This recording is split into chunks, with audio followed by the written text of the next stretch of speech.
To school at the Ontario College of Art and Design. I concentrated on communication and design, but I took a little bit of experimental sculpture as well. And then after that I went to the Simon Fraser University where I studied film for a couple of years.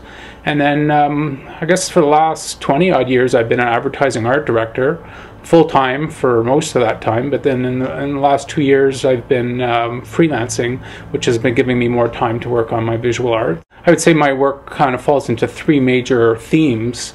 The first theme is sort of where I started with my work was with painting, and I still do painting and drawing, and I would describe that as sort of self-portraiture, pretty autobiographical work.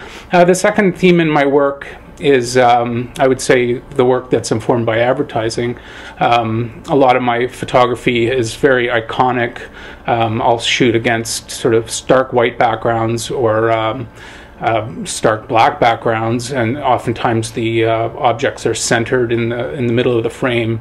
So very much a feeling of iconographic advertising. And then the third theme in my work is sort of reflects my fascination with urban detritus, abandoned furniture. I've spent a good deal of time in back alleyways with a small handheld camera, taking pictures of waste and things that have been left out to be recycled or reclaimed. The Remain series, I think, ties back to both my interest in advertising as well as post-consumer waste, basically conflating ancient clay vessels and modern consumer packaging, so that at first glance it kind of looks like an old Egyptian artifact, but then on closer examination it's clear that it's a more contemporary vessel.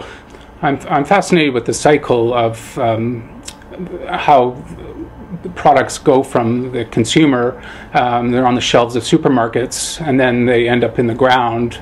And here, as they appear back in transit shelters, they come full circle. I'm sort of fascinated by the notion that artists and advertisers are often competing for the public's attention, and there's this sort of an irony in that this work will be actually directly in the advertising space. I'd say this work isn't meant to be heavy-handed by any means, and with my background in advertising, I'm not sort of outright sort of panning advertising and sort of our society, but there's definitely a hint at we better kind of wake up and pay a little closer attention to the harm we're doing to the planet.